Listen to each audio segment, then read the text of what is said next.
Thank you for announcements, by the way, Anne, and for filling the time. You're always good at that. Hello, everyone. Thank you for bearing with us. I'm James Appleton. Many of you know me, but I'm Advertising Sales Executive at Minico now. I'm also a board member and Communications and Technology Committee Chairs for AZA. Today's webinar, Optimizing Operations, is with Carol Crendel of Skill. She's a board member as well, the Educational Committee, and it's brought to you by the Self-Storage Association. And most of you obviously know what Mini Storage Messenger is, but just a quick plug. We've been providing self-storage industry with in-depth news and information for 36 years now. A variety of self-storage periodicals and data sources available for subscription and purchase. And for more information, you can go to the ministoragemessenger.com website. Now, if time permits, you guys can submit questions through the chat function on screen. I will see them. I'm not sure if it's going to show to everybody. Yes, and somebody David Lightfoot, I believe, just said, I cannot talk. No, everyone is muted. The only people who are allowed to talk at this point are the panelists, just so we don't get feedback and everything. So if any questions you want answered, go ahead and submit those just like you guys are doing with the chat function. And if there's time, we'll get to those. Today's webinar is being recorded. At the webinar, you will survey basic information that's asking about the webinar itself and some more information about AZA and other things that we'd like you guys to help us with. And then you'll get a post-webinar email with information on how to access the recording and also how to share that with people within the team. So, please take a couple minutes to fill that survey out. It's always helpful to us to understand, whether you're finding types of events useful and informative and what better ways we can improve on things like that. So at this point, and unless there are any other announcements from Anne, I'd like to hand it over to Carol and get things going. So I'm going to control her PowerPoint, and so just let me know when you want me to change it. Okay, thank you. Okay, go ahead. Let's talk about optimizing operations, because what's so important at a self-storage property is that you have a smooth flow to everything that happens. And I think one of the first places that starts is having company policies and procedures, and having a manual, actually a real manual, and actually opening it up and using it and keeping it up to date is so important, because it really tells you how exactly to operate the property and how things should be, especially when you're getting ready to train. It's a great way to say, read chapters 1, 2, 3, and then we'll talk about it, and then we'll work on this one and that one, and it really helps the continuity so everyone is doing the same thing each day and how to operate the property. Okay, let's look at the next item. So the themselves. I think it's important to do an operational review, and that's when you review the storage procedures that you do have.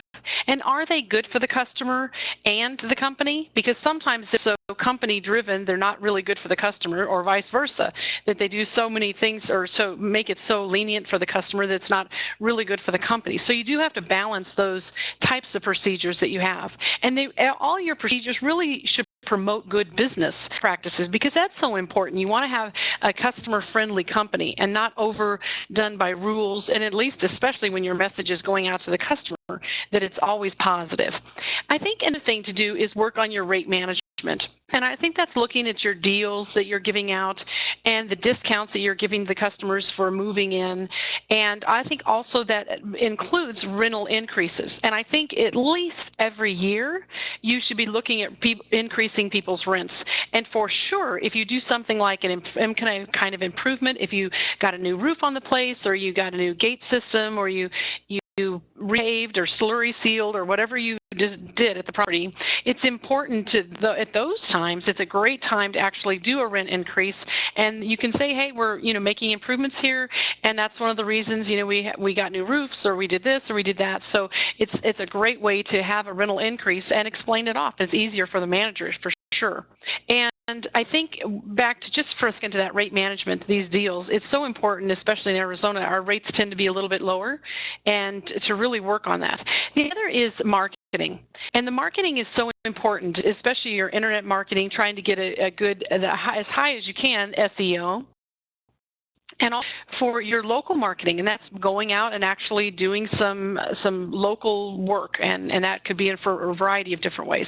And the other one that I have is the sales. And what do you do on the sales on the phone, on your internet, and emailing customers? Always remember to follow up and have some sort of operational procedures for that.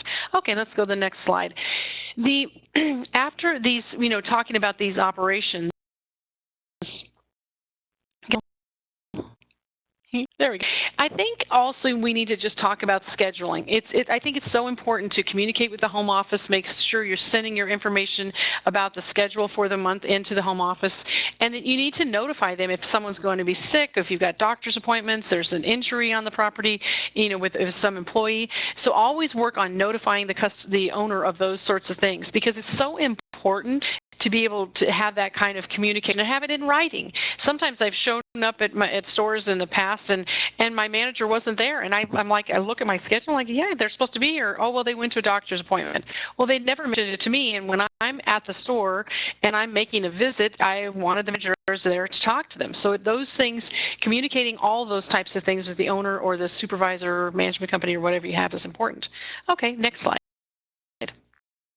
Time cards. This is another thing that I think is so important to operations. You need to use time cards, and I think that the time cards, now it doesn't literally mean you have to have a punch system, but writing it down, that's so you can do that. And also, if you're going to edit them, because I know we do some time clocks or time things on the computer, and you can edit those, but you need to put an explanation in instead of just editing it back to where the time that you were supposed to punch in and you didn't or swipe in, that you want to have some kind of explanation for that. So be cognizant that you should never be punching in or out for some other employee. And I know I've heard my own employees said, oh, well, they were going to the bank, and then they were going to call me when they were done, and then I was going to punch them out for lunch.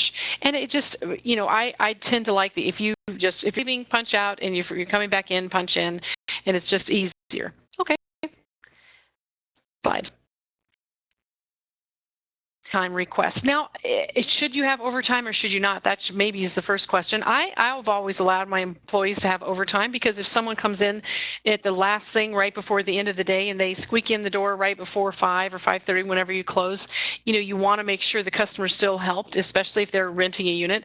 And it's kind of an interesting thing, because I've listened with lots of mystery shopping calls over the years, and many times I've heard managers say, well, we do last rental at 4 o'clock. And I go, really? You're open till 5:30, or you're open till 5, and you would tell a customer you do your last rental at 4?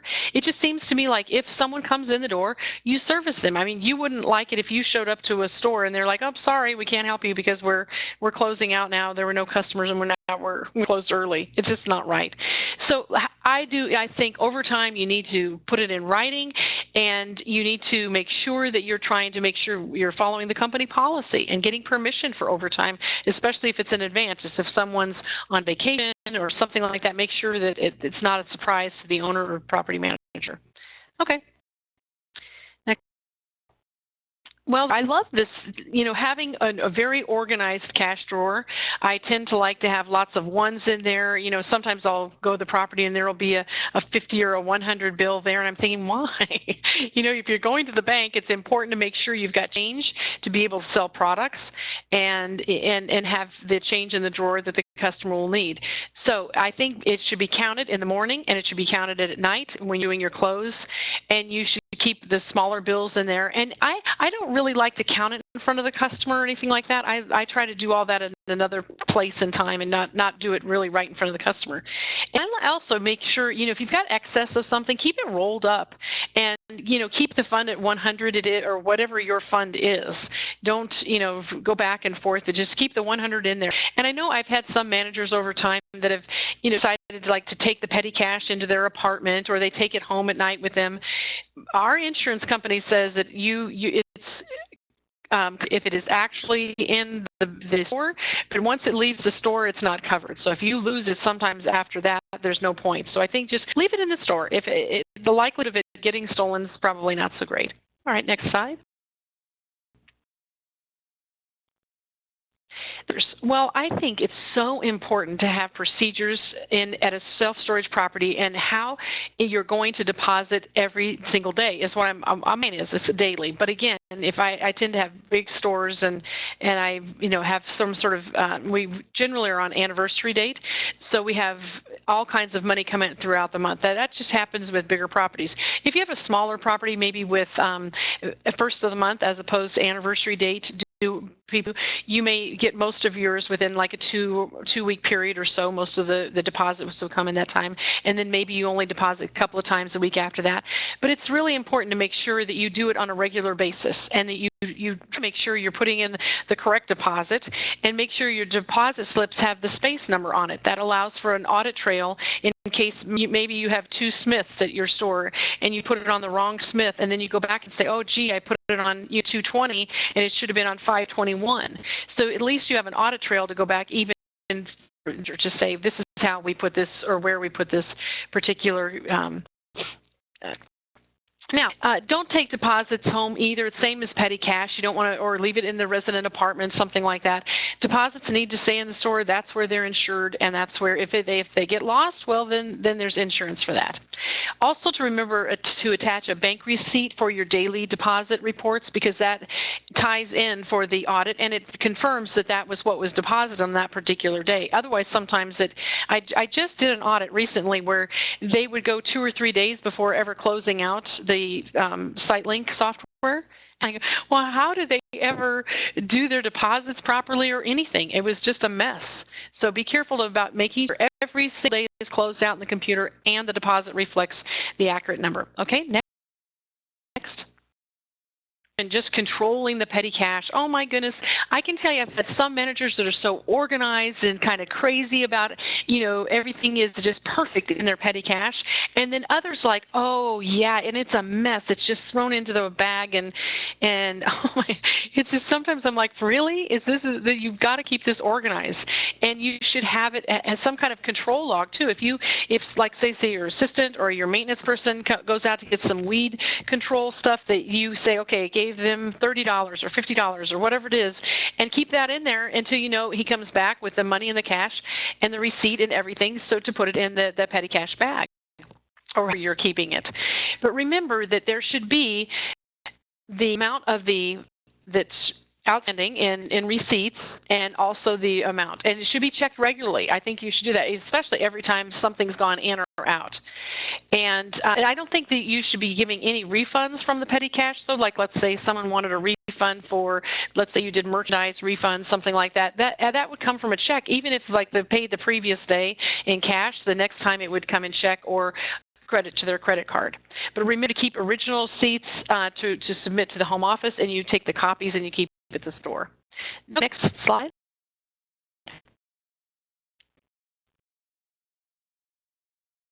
You make in petty cash. This is, I just think being in this industry so long, I've heard, I can see, look, I've had every one of these personal items. They had flowers, they bought food at the store, they had personal items, they've had pizza, they've bought lunches for others off the petty cash, and not ever. Now, some of those things, I might have approved, but if you don't just do on your own. And so there's certain types of services that are rendered by an employee or something like that. They may come in and say, oh, I did this extra thing and I want to pay for that. You don't pay someone out of that. The mileage or gas expenses, because those would come directly from a check from the owner to you as opposed to coming through the petty cash. It just makes too much in and out. And I think the other types of things that I've seen go through the petty cash would be like bottled water where they give the cash for it, or landscaping was another one I saw recently. I'm like, it's just such a big expense. I wouldn't put that through on someone's petty cash. And how about these? Liquor. I've seen liquor on a petty cash receipts.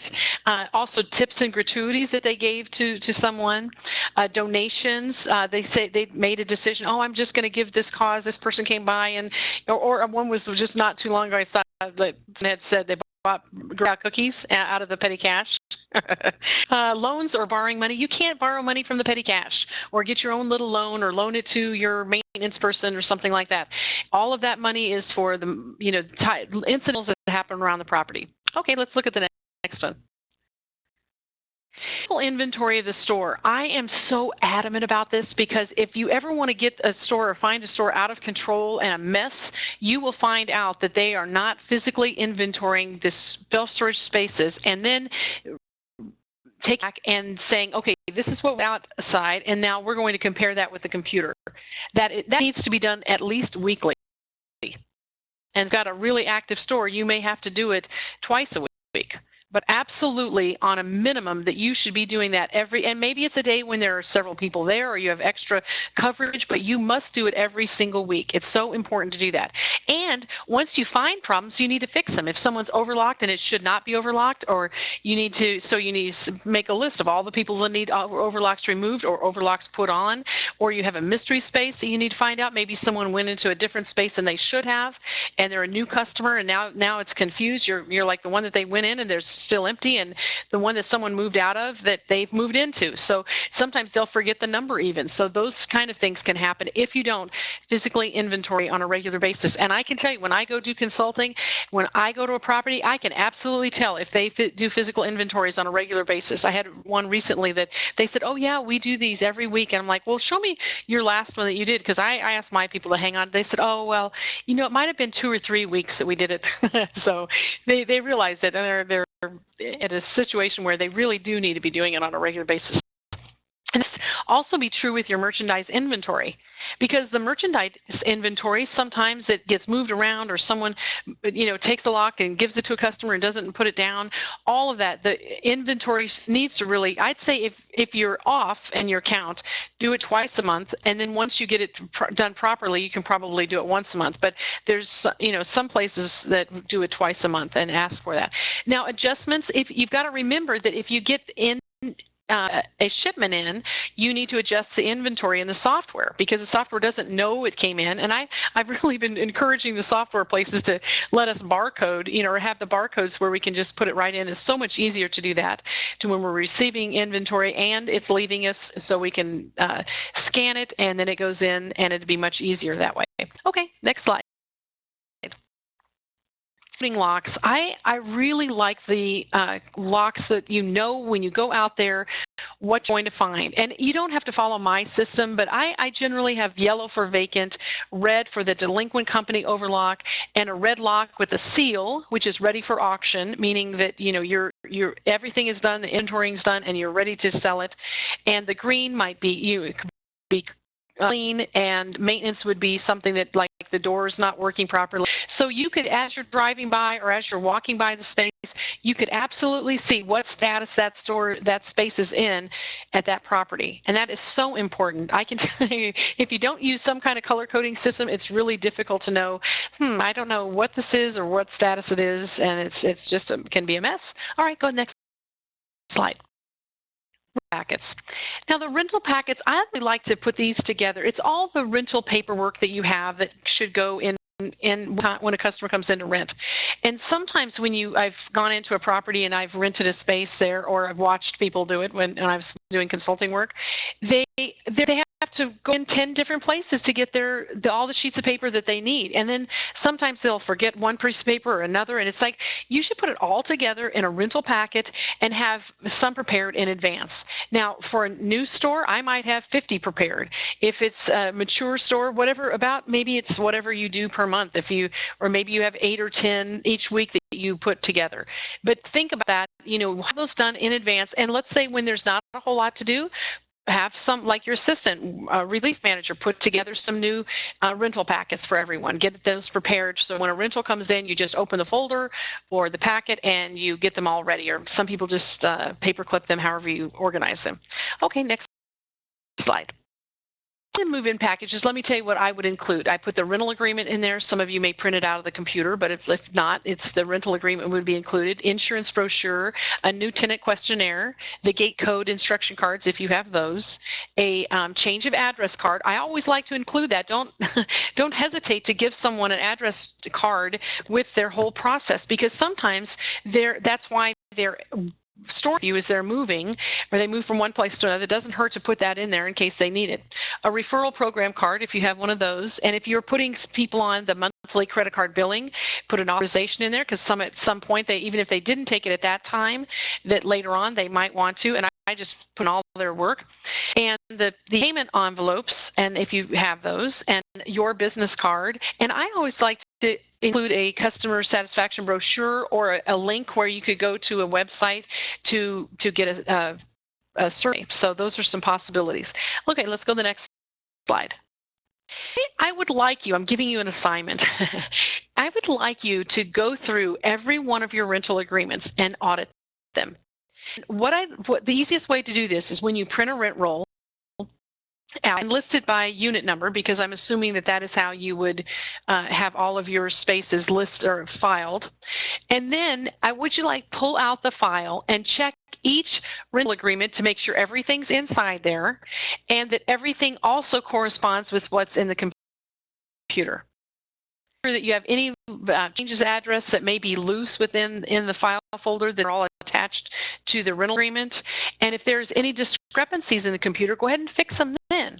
Let's say you have some missing contracts along the way. Well, if you do, then it would continue to look because maybe they've been misfiled. That's happened before, or maybe it's in between some of the folders. It's fallen down somewhere. You might find it later on as you're going through the whole process.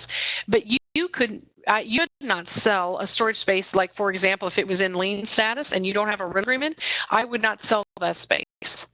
So I would start back over and I would send them a new rental agreement and I would give them 3 days to sign and return this back. And I put in the little letter that I have that goes with missing contracts that says something like, we've updated our rental agreement and please sign this and return it to us. If it's not back within 30 days, that we're going, everything in this will be in full effect. And then at least if you have that in your file folder, you would, with the contract that you sent them, we go ahead and sell someone or continue on with the process, even if you can't get a hold of them. All right, the next slide, please. The credit adjustment vouchers. Lots of people don't use these, but I would recommend this because I have a voucher that should be completed whenever you do any kind of credit adjustment to the customer's account. That would be waiving a late fee. It would be any kind of move-in special that you're offering them. The customer pays for 1 month and gets a second month free.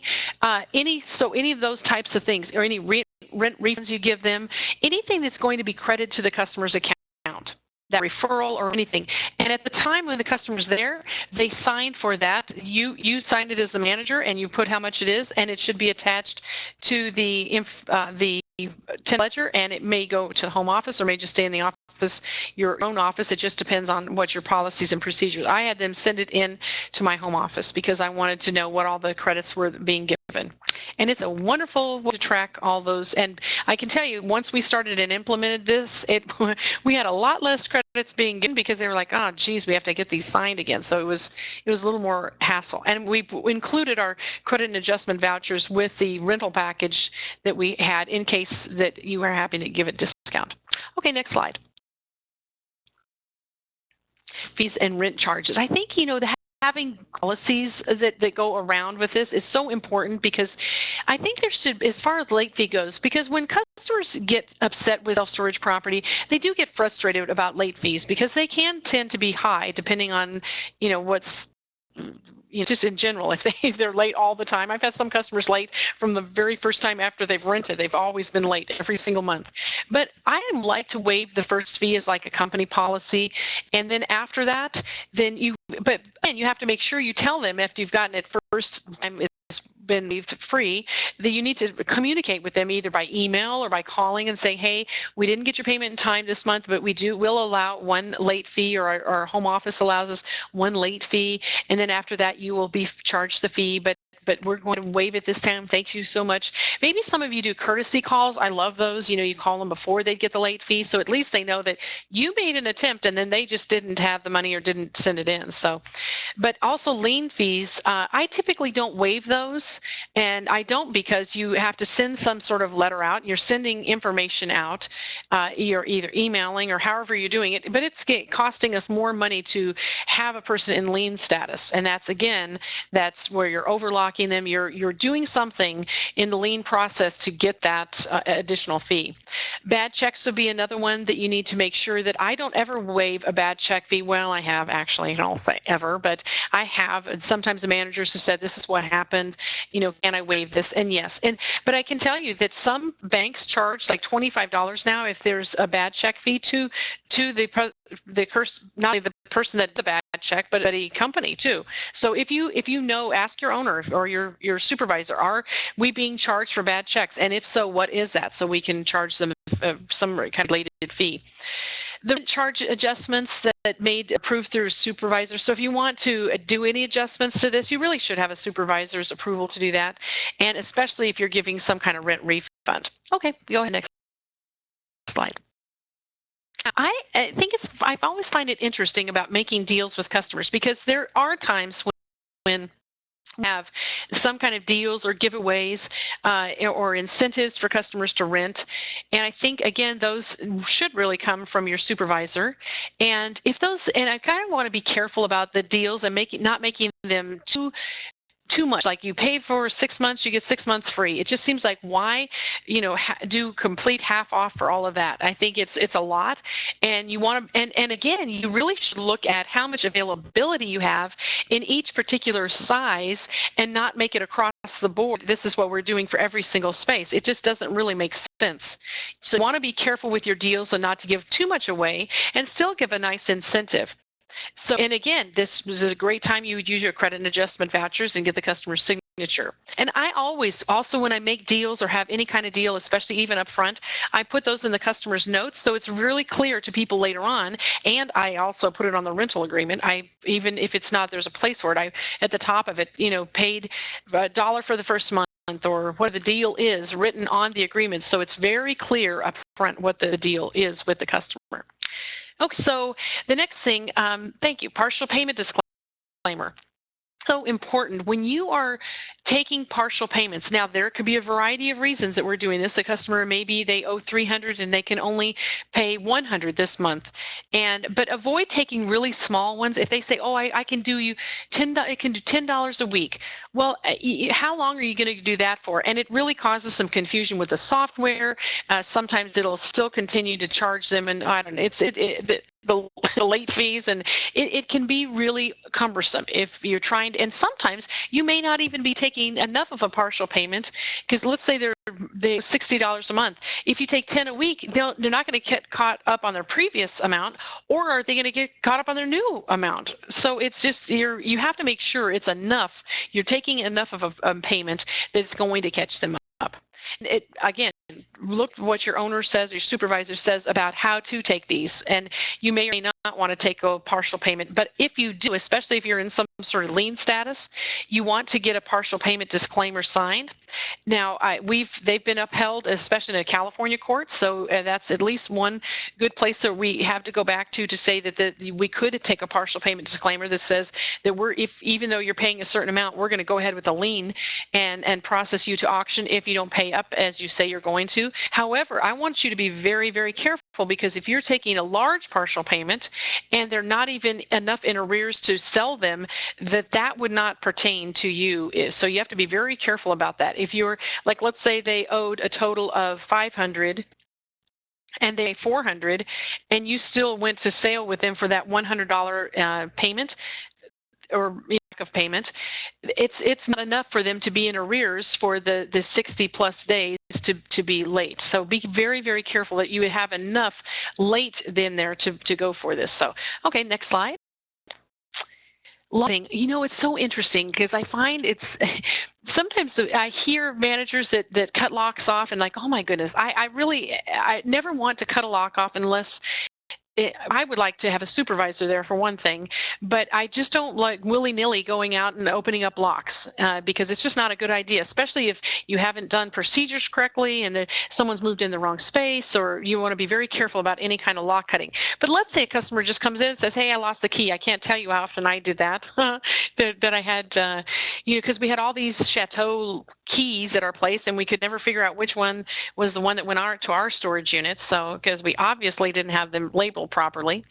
But it is interesting. But you want to make sure if you're cutting a lock off for someone, it's the person on the rental agreement. I have an actual cut lock form that I use that a customer signs that, yes, they cut it off, we're cutting this off for you, and that, we're just out. Some of you may charge for cutting locks and others may not. I think that's, it's totally up to you.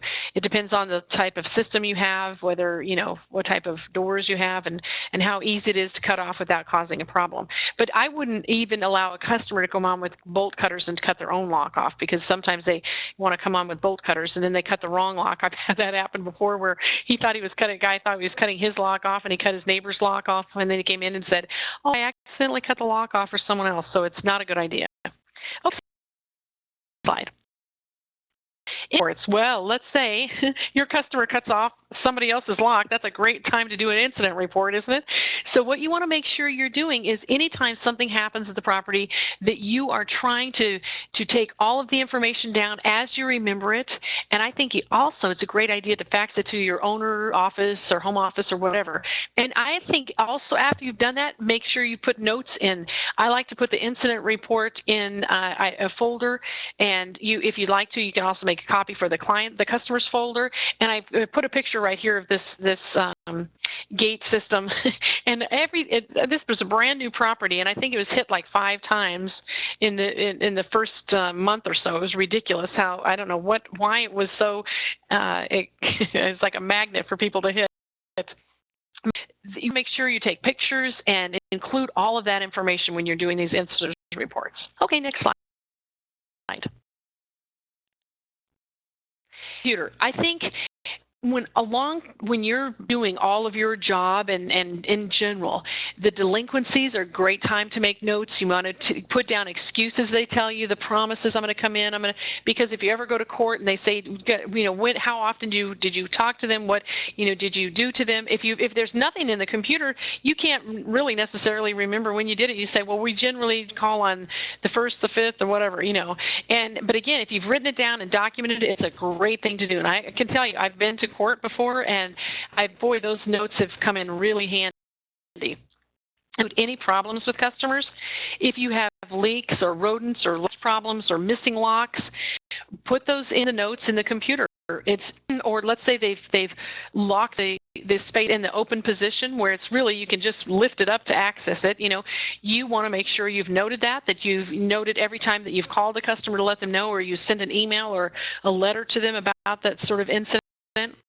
You can track your communication. If something comes up later on and they say, hey, it was your responsibility to cut that one off and put a customer lock on, and say, well, we normally go through these procedures first of notifying you before we actually would cut your lock and secure it and do ours. So make sure you're following those types of procedures.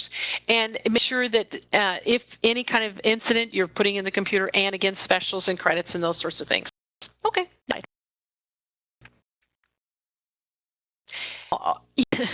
Who's answering the phone? I love the manager to answer the phone, I would tell you, because I think generally employees answer the phone really well, especially if they're trained and they care about the property and really make it so how important it is, and they're doing a good job with the customer. But a caller is another option, and I'd like to say that because sometimes, especially those of you that don't have a lot of people at the property, that you're sort of thinly staffed at your store. I know there's a lot of people out there that say, oh, I'm the only person there, Monday through Friday. I'm like, wow, it's hard to ever go out and do the physical inventories. It's hard to answer the phone and do all of those things too. So if you are in that situation, a call center is a great opportunity to have someone else rolled over. If you don't answer within so many rings, it can roll over to them, or they could answer all the calls and fee you up to do what you want to do. So there are lots of ways that you can use a call center to really help your operations be a little bit smoother. And are they perfect? No, I wouldn't say there's a perfect one that I've ever seen yet. But again, it's still a better option than going to an answer machine or voicemail of some sort, because a lot of people, if they're calling around and looking for a storage property, they may not ever call you back if you don't answer the phone and leave messages, and it can be a real mess. So why have even the potential of losing someone like that when for a very small fee per month you could have someone else answering it if you can't? So I love to have a call center if that's my preference. Okay, next slide. Talk about also prioritizing that phone call or the phone in general. When the phone calls are coming in, sometimes, my managers will sit down and they'll start working on the past due calls, and then a call will come in on the line, and then they think, oh, well, I'm working on my past due calls. I'm not going to stop those to catch this other call. It'll just get it on the answering machine. I don't like that. I believe that those potential customer calls are a priority all the time. And below the past due calls, that would be the owner, the home office.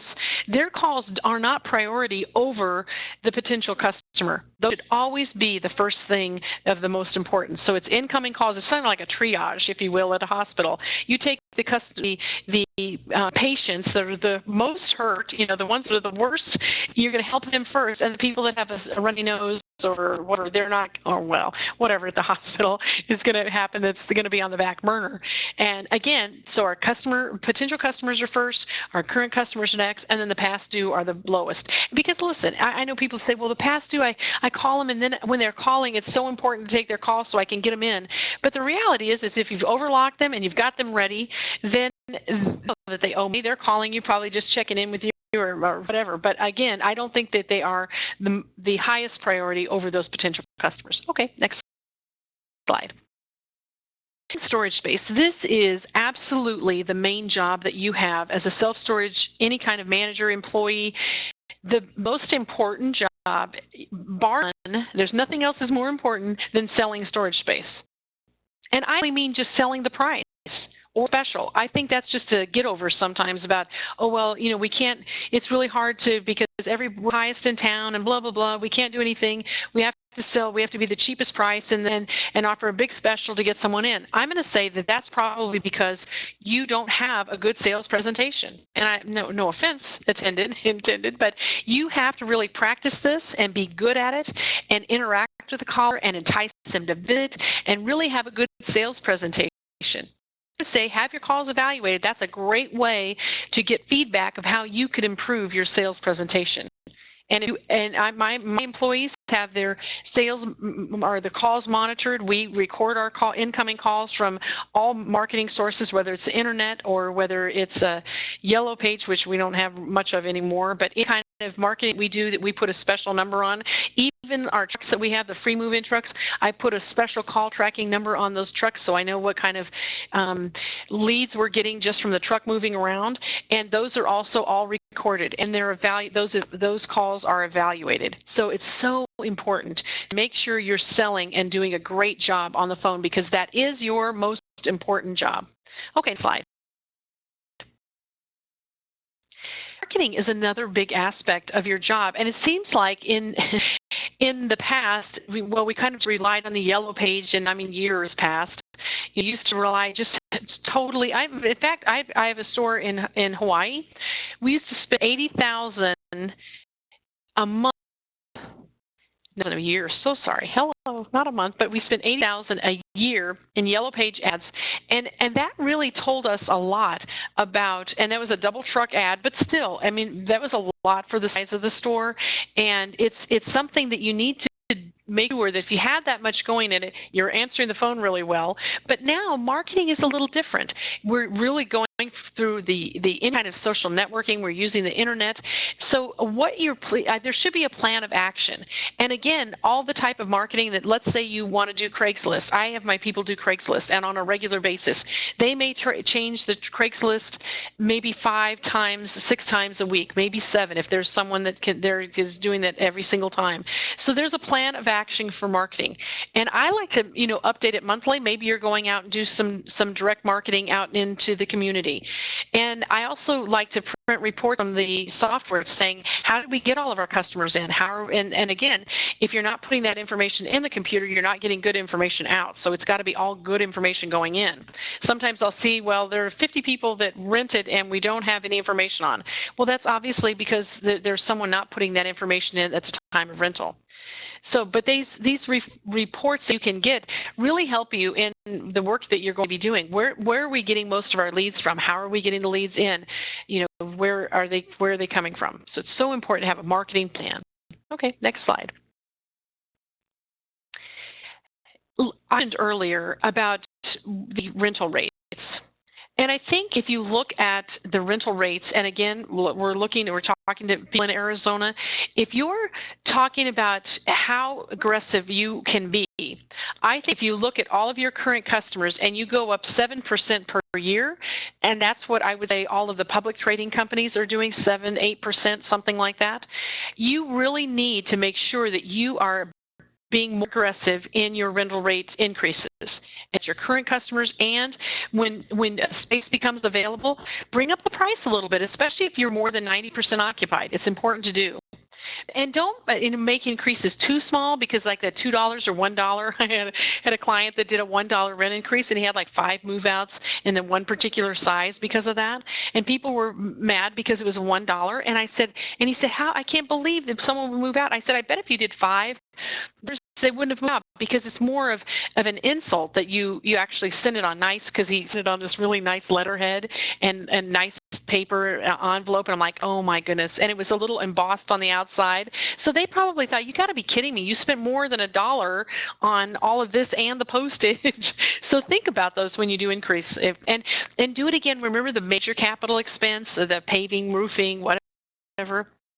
Even like, let's say those you have difficult customers or customers you have problems with, make sure that you're being very positive about how you're handling these rent increases. Like, I can't believe the owner had to increase prices again.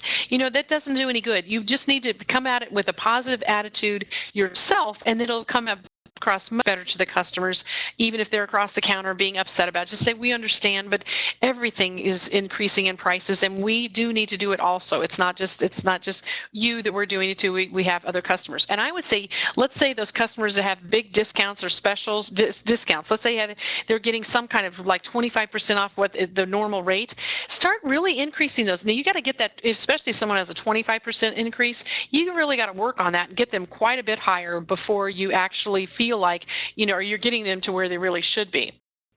Okay. Customer service with a smile, isn't that the truth? You want to be always smiling. When that customer is coming through the door, you can't really reflect any kind of bad situation you might have had with the customer, or maybe you had some kind of personal problems. It really makes a difference if you have a smile and you care and you just show it. It's on your face. It's everything that you do with the customer. And I know there's some customers that you're like, oh boy, look who's coming in. It's this guy or that guy. And sometimes, one of you hates to deal with the person, so they run out and do something outside. But go above and beyond for the customer. I know there are customers that are difficult, and sometimes there are customers that just sit there and jaw with you a long time and talk with you, but they like you, and that's why they're doing that. Generally, I would say that it's not a terrible thing, but if it becomes a problem, then you may have to say, hey, I've got to get to work on these calls. I need to do this with some customers, and I'll talk to you later. But generally speaking, when you're working with the customer, have that smile and have that enthusiasm that you're welcoming any person that's walking into that door. You're standing up and saying, hey, how's it going? It looks for, hey, break your payment today, and just interact with them, shoot the bull. And I used to have a manager that, boy, she knew not only the customer's unit number, but she knew their name, and she would remember. She'd say, hey, how was your sister? I remember you saying you were going somewhere. I'm like, how do you? I could not remember. She had like 1,300 tenants, and I don't know that she knew them every single one, but when I was there, whenever someone came in, she knew their name. She knew something to talk to them about. She just had the gift of gab. In fact, kind of funny thing is, I found she used to work at a place where I got my hair done. Time I left out of there, I bought something because of her. And then one day I went to her and I said, you know what, I have an opening at one of my stores. Would you want to work there? And she's like, well, I don't know. I've worked here for so long, and they're good to me and they like me. And then I told her what I paid, and she said, okay, I'll be there when you want me to start. So think about that. But what was so great about her was she was so good at customer service, and people just loved her. Okay, next, and then she went and had a baby, and I lost her. So don't become complacent in your job. It's so important, and you can, especially in the storage business, because some of you live on the property. Sometimes you can become complacent because, don't really, you're just like, wow, you got to find something to get enthused about and excited about, and make sure you're really out there competing against every other person, every other competitor that you have, and try to improve. You want to, it says reach for the stars here. You want to constantly try to improve. You can't ever improve if you don't look at what you're doing and say, hey, how can I do this better? And if you do that, I guarantee you the place will improve. Absolutely. And customers, sometimes if your attitude improves, boy, look at the customers now. They're not thinking, oh, geez, now I got to go in there and work with that cranky old lady in there or whatever, you know. Attitude. Not going to be a cranky old lady, could be a cranky anybody. But it's the fact is you want to deal with people that are happy, and that's what your customers want to work with. And if maybe you have a relief manager that it's not so great, you know, if you want to make sure that that it's really happy. I'll tell you a quick little story. I went to the gym just recently. I had on and my hair back in a ponytail, and I had my sunglasses on because I can't see without my sort of glasses, right? I'm getting older. So the lady looks up at me. She was an older lady, and she's looking at me. She goes, I can't tell whether you're a man or a woman with your hat and your work stuff on. I'm thinking, wow, I can't believe she just said that to me. It's crazy, right? And it was just weird to me. And the reason that she said that is because they were supposed to say, good morning, Mrs. Crindle, hey, how are you, or something like that. And I guess she looked at me and couldn't figure out whether it was Mrs. or Mr., which to me is kind of sad state of whether it was her or me, I don't know. But the thing is think about that and how long. But I can tell you that lady has an attitude about other things too. Every time that my kids go to play tennis or something, she's like, "Well, you didn't reserve it ahead of time." She gets all cranky and mad at them. But the other people are like, "Oh, okay, sure. Well, obviously the tennis courts are open, so go ahead, kids." You know. But it's a difference when I go in there and I see that person there. I'm thinking, "Wow, okay, this is never going to be a good experience with her. She's never going to be happy to see me coming through the doors." And you don't want to become like that. Okay, go ahead to the next slide, please. Well, the other thing that you need to do, and if you are listening here today, you are doing continuing education, and that is so important. I can't tell you, if there are all kinds of things like that are coming across free or very nominal cost. You don't even have to leave your place anymore to actually get some training.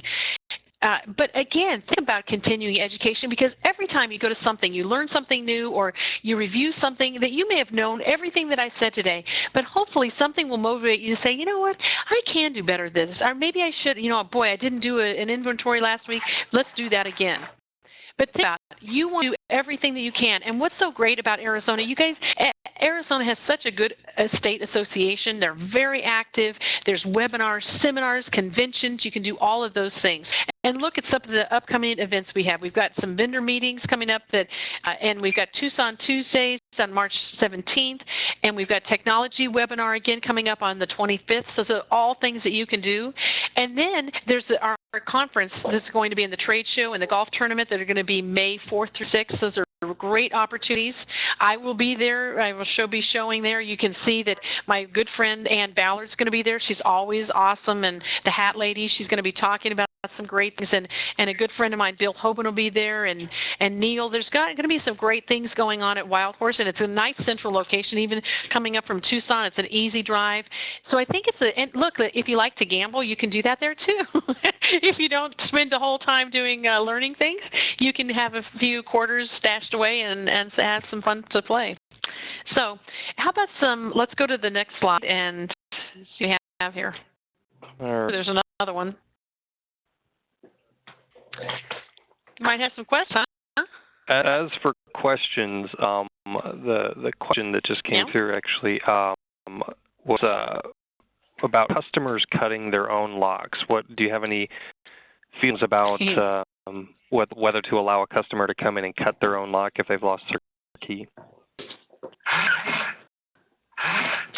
Yeah, I don't let them do that. Yeah, I'm not sure where that noise is coming from. That's not me. It's not on my end. I don't know what that is. So anyway, no, I don't allow them to do that. We do it because sometimes when they think I have let someone do it, they've ruined the door itself. They've messed up, and then I had to end up changing the latch itself. It's been a mess. So no, we normally do it ourselves. I like to drill. It depends what kind of doors you have and the locks and different. Depends on what you have or are offering. Okay. So. What about auctions? But no, I wouldn't allow it is the answer. Okay, sure. You hear about auctions and you hear about some people maybe charging fees for people to come on. What are your policies about fees? I mean, is too much? I mean, are there certain things that just you can annoy the customer if you nickel and dime them for fees on everything? Because you hear of people, when auctions are going down, they charge an entrance fee maybe. What are your feelings on that? You absolutely wouldn't. I mean, you want as many buyers as you can to be there. And I've heard of people doing it, but I'm thinking, people that have come to my auctions, because I did when I had all my stores, I would do my own auctions. And I really like the fact that they know that I run a good operation. My employees don't get in and take out of the space, or we pick it before they get to it.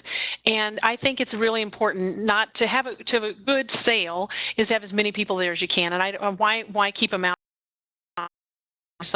It's ridiculous. Trying to get as much money as you can for it, right? Sure. Well, I don't other questions that have come through. Let me see if Anne's on. Anne, are you back on? Okay. Okay. Do you have anything further that you want to add? You kind of went through some announcements in the beginning. But there haven't been any. Wait, one more question. Sorry. So one more question just came in. Add that Richard Marmore is going to be concluding our show at the trade show this year, and he's going to be talking about everything you need to self-storage law but can't remember, and it'll be a great presentation. So we hope to see you there, and I thank Carol for all your Anne, and one more thing. A question came through for Carol, so hang on. Okay. It says, can you tell me how long you have to keep a customer's personal things after an auction? Is there a standard time that you would recommend for keeping people's things? I mean, I know we typically tell them 24 hours. Oh, I'm wondering if they're meaning like those things that are given from the people that bought it at auction, and they say, hey, here's some birth certificates. I'm thinking that's what they mean. Is that possibly? It doesn't clarify. Yes, she said yes. Different. She said yes. The personal effect. Okay. Yeah. I have those 30 days, and I would try to contact the person saying we have this, and I would mail, call, and then email if you have any of those. And then after the 30 days, no kidding, I just chuck it. It depends. I've had some remains, and then that I had to call the state for, and they came and picked it up. So there's some things obviously that have and proper then I've had some protocol. You wouldn't do that with, well, I've had someone give me a thing of marijuana, so I just called the police on that. I had some different things like that, and I said about drug paraphernalia. I had some jars that had hair and some weird stuff in it that we ended up calling the police about, and they came and got all of that stuff. So, but I would say generally, whether she's asking about, or this lady, or I'm assuming it's female, but that she would say things that they turn over to us. But I would say 30 days and no more than that, because you probably haven't had any contact. But if you did, if they haven't come back in a month, and sometimes I actually had a person that said, hey, could you mail it to me? I'll send you a check for the amount of the mailing it to me, and we put it in a box and we send it out to them. So they sent us a check first, but but I told them we were not going to send it unless you pay it. And, send us we'll box it up, what the postage is going to be, and then you tell us where to send it, and then we did, and with no problem. So, and I tell my manager I'm happy to do that, but they have to pay for it in advance, because you're right, that's going to be what's going to happen is you ship it and then Yep. Well, Anne, did you have anything else? Because I don't see any more questions coming through at this point. No. Thank you, everybody. Thank you, Carol. Right. Thank you. Sorry about being a little late. Worries. And if you guys would please, when you do leave the webinar, it should prompt you to fill that survey out. It's just 4 or 5 questions. If you wouldn't mind, we always like to hear your thoughts and how we can improve on things. And unless there's anything else, I thank you all for your time. Okay. All right. Bye. Thanks.